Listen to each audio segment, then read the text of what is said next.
Building my own home. It's a significant milestone in life. But right after reaching the peak of happiness, my marriage started to crumble. Please listen to my story. I'm Emily, 30 years old. My family consists of my 35-year-old husband, John, and our 3-year-old daughter, Sarah. We finally decided to build our dream house. When I tell people this, they often respond with, "Wow, that sounds perfect. You must be so happy." Normally, that would be the case, but not for me. Lately, I've been plagued with worries about the house we're building and John's parents.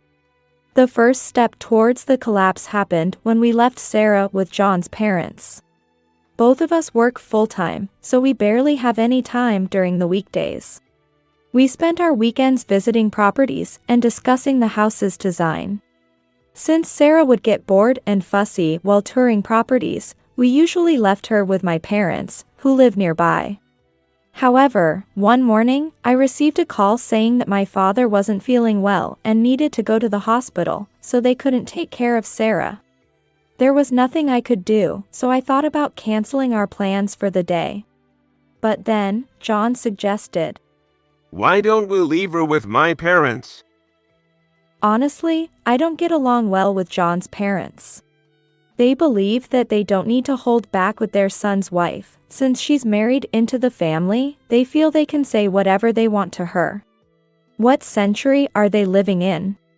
Besides, I felt uncomfortable asking them to suddenly take care of a 3-year-old. But if we postponed our plans, the house's completion would also be delayed.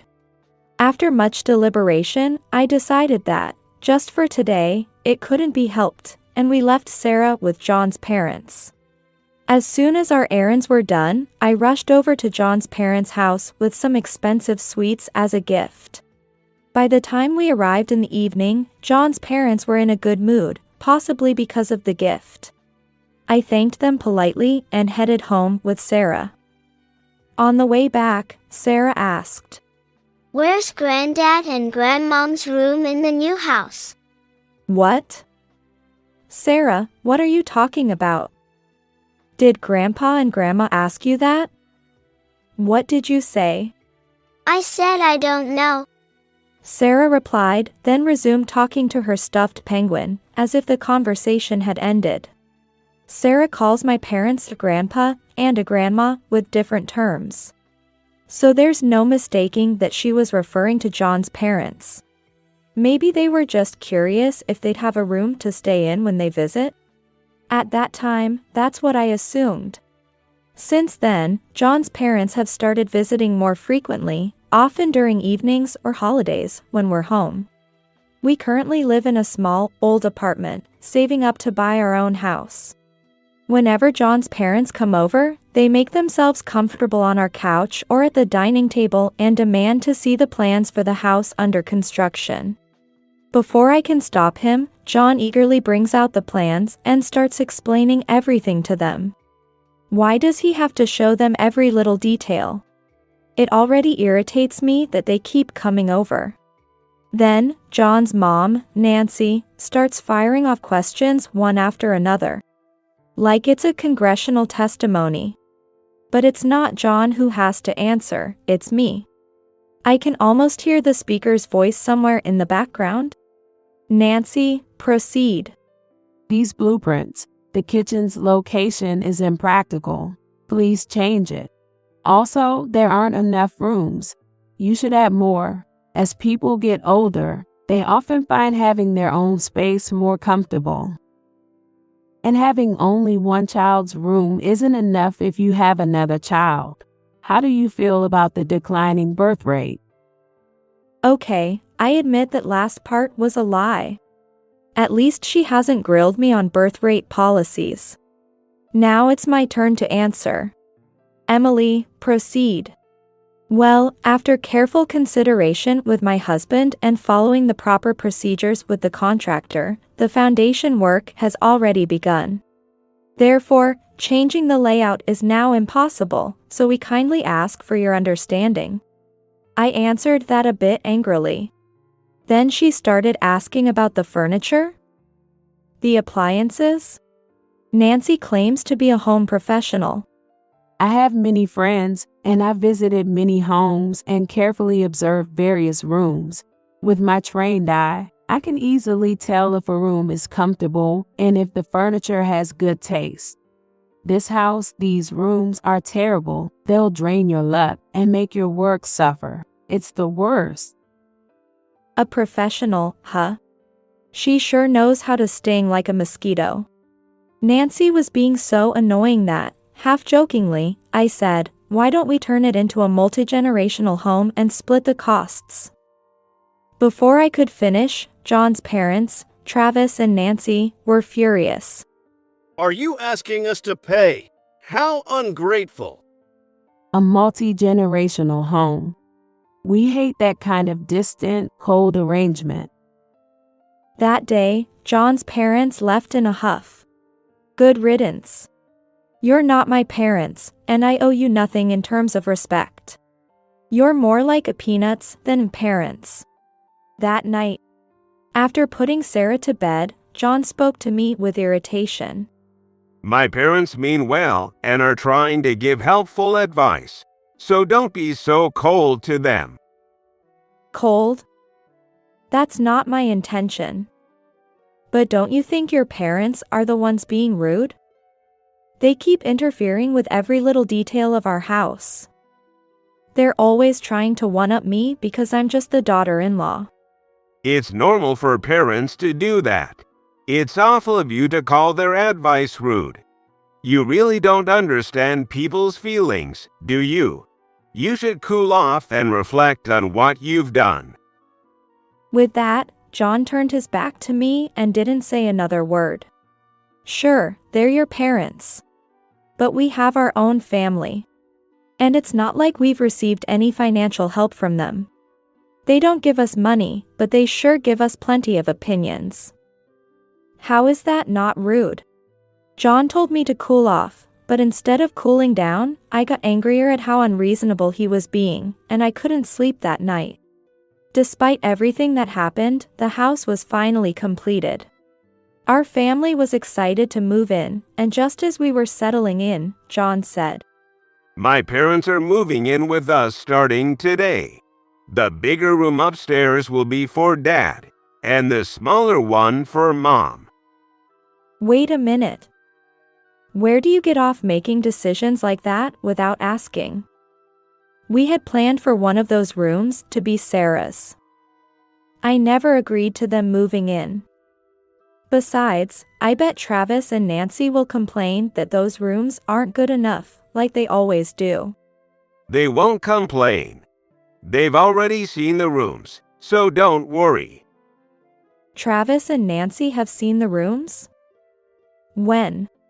The day before we went to see the house. Wait a minute. Let me confirm it.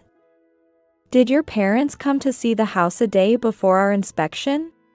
Yeah, they wanted to take a look, so I lent them the key I had.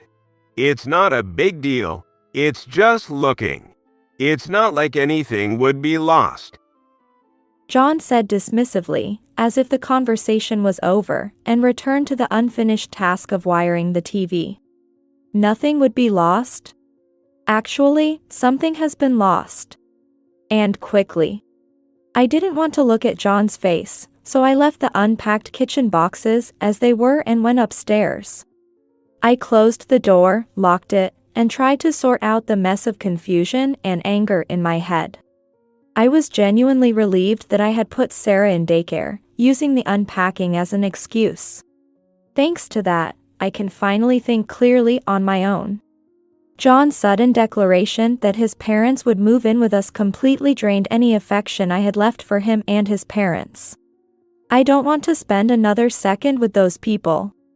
But we've just made a huge purchase with this house. I need to stay calm and composed.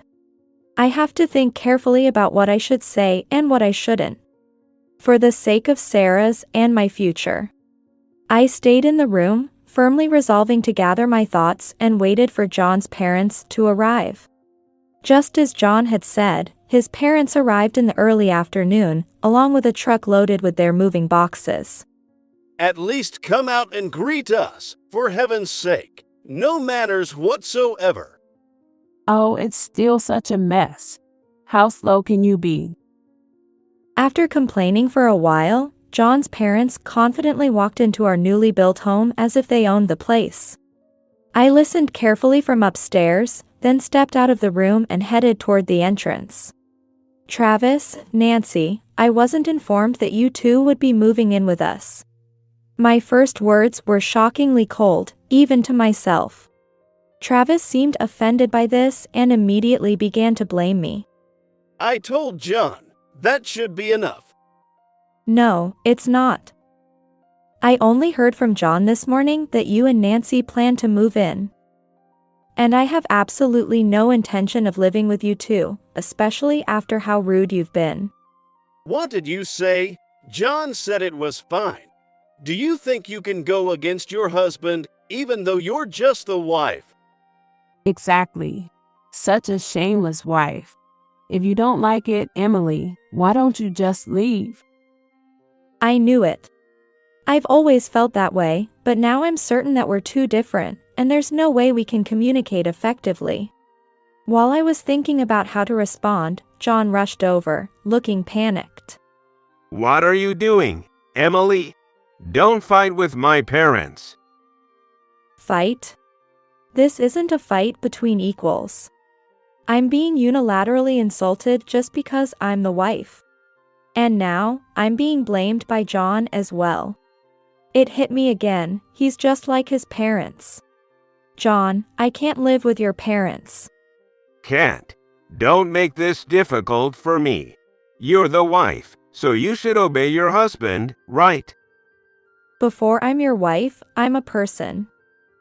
Do you really think you can force me to obey?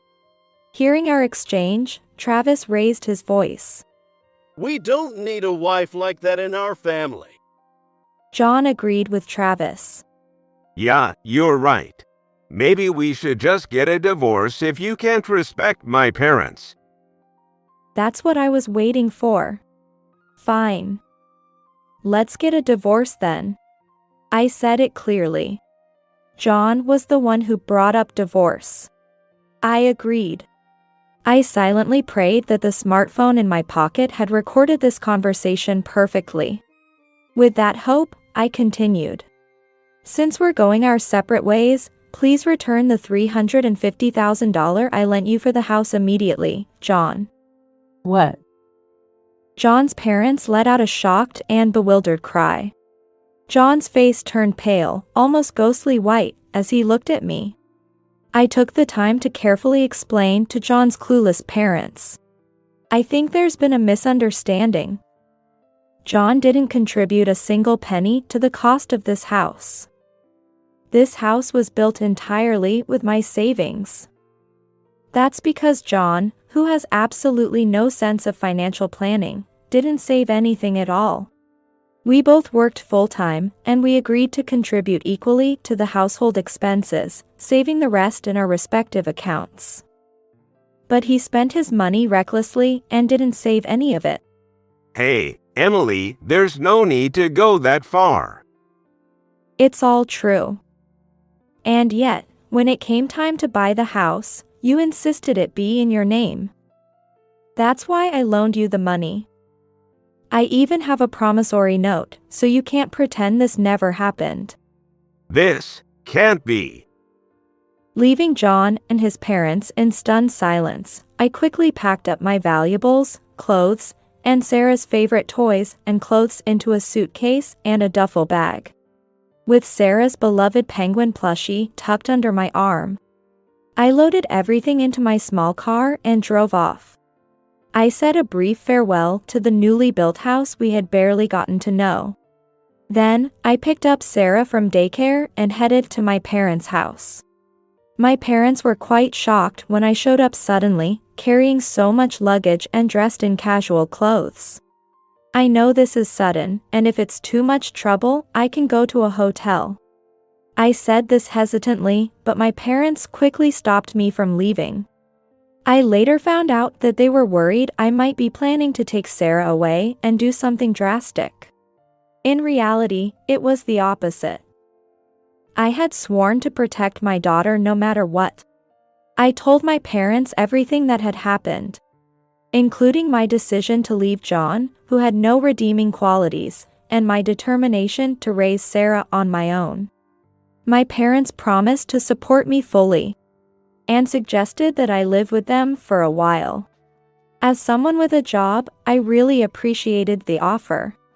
That night, I wrote down everything that had happened between John, his parents, and me.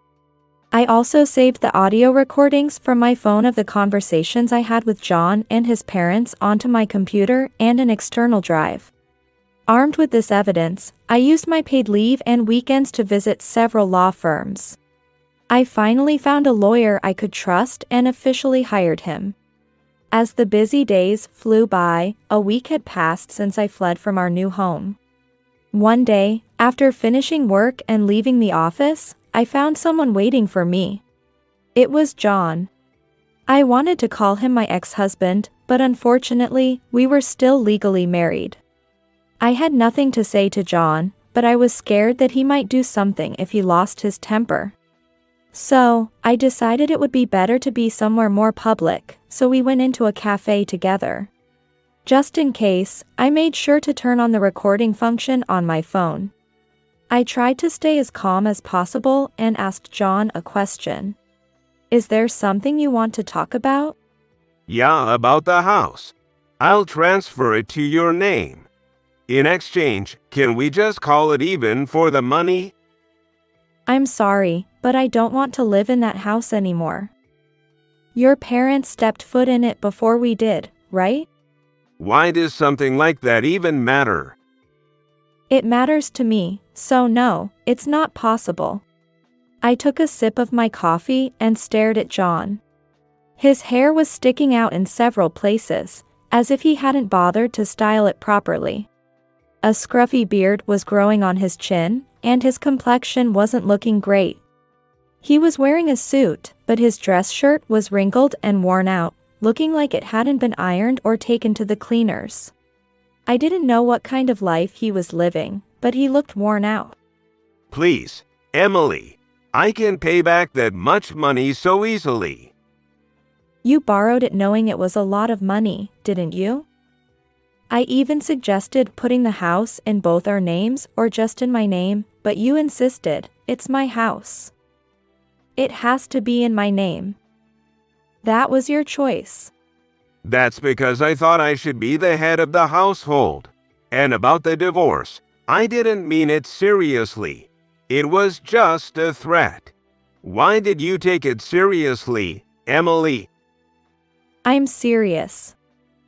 I'm done with you, and I'm definitely getting a divorce. It's one thing if you're just unreliable, but with such rude parents attached to you, it's impossible. This can't be happening. Sarah is waiting, so if we're done here, I'm going home. Wait, I'm taking custody of Sarah. John's words made me feel uneasy. When I got back to my parents' house, I asked them to be careful and not let John take Sarah by force. A few days after John's visit, I received a call from Sarah's daycare saying that someone who looked like John's parents was there. I left work early and rushed to the daycare.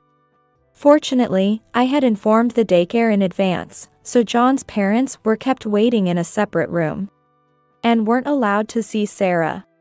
When I entered the room where John's parents were, they immediately started yelling at me. Give us back our granddaughter, you greedy, a homewrecker. A homewrecker? What do you mean by that? I haven't destroyed anything. If you're not a homewrecker, then you're a scammer. You must have made your money by doing something shady. There's no way someone your age has that much money. No, the money I lent John was all mine. It was honestly earned. It's a combination of my own savings and the money my parents and grandmother gave me as a living inheritance. A living inheritance. That's right. They transferred the maximum amount allowed each year without incurring gift tax into an account in my name. The total amount, plus the money I got from selling stocks in my name and my savings, is what I used. So it was really Emily's money.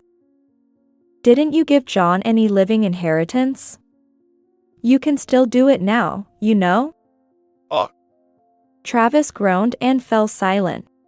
John's parents were flashy, vain, and loved luxury above all else. They were a typical middle-class family with no passive income, so their savings were probably minimal. It was obvious that they had never even considered the idea of a living inheritance. I'm sorry, but I'm divorcing John. I'm taking custody of Sarah and raising her. Please don't come to the daycare anymore, it's disruptive. With that, I put Sarah in the car and quickly returned to my parents' house. Unfortunately, despite my warning, John and his parents came back several times after that. Each time they came, I tried to talk to them as calmly as possible and send them away, but it wasn't uncommon for them to grab my arm or hurl insults at me. I recorded all of these encounters on my smartphone. About a month after I fled the new house, I sent John a document through my lawyer, demanding repayment of the debt and agreement to the divorce. John mostly agreed but showed a willingness to fight over custody. However, when I mentioned that I would file for alimony if he did, he quickly quieted down. After all, I had plenty of evidence on my side. And he had no savings to cover any payments.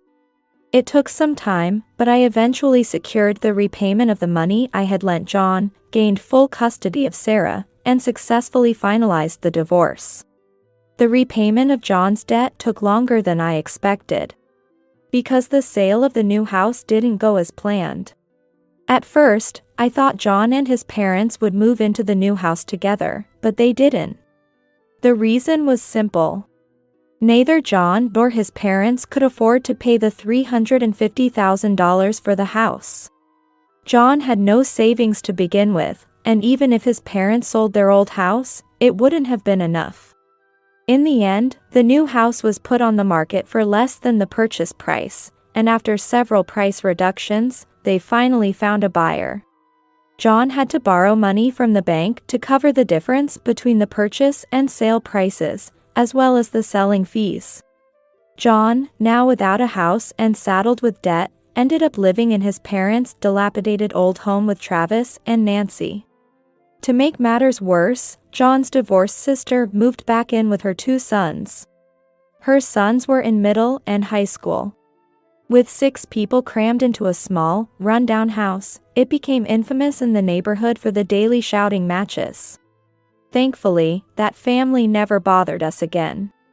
Given that they couldn't even pay child support, they had no reason to show their faces.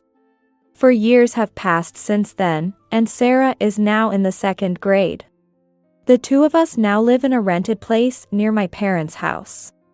On the days I come home late, Sarah stays with my parents, and with their help, we enjoy our time together. I used to think it would be fine if it were just the 2 of us forever, but now I'm actually seeing someone. He's 36, divorced, and has a daughter in 1st grade. We met because we often ran into each other while picking up and dropping off our kids at daycare, and eventually, he asked me out. Recently, we've been going out as a group of 4, including our daughters. If we build a house, it would be nice if all 4 of us had our own rooms, and maybe we could get a dog too. Sarah said this casually the other day, and it made my heart skip a beat. You see, that man proposed to me a while ago. Because of the kids, I asked him to wait for my answer, but deep down, I've already made up my mind. I walked over to Sarah, hugged her small back, and said, "Yes, let's build another house. This time, we'll make sure everyone is happy, and we'll plan it together as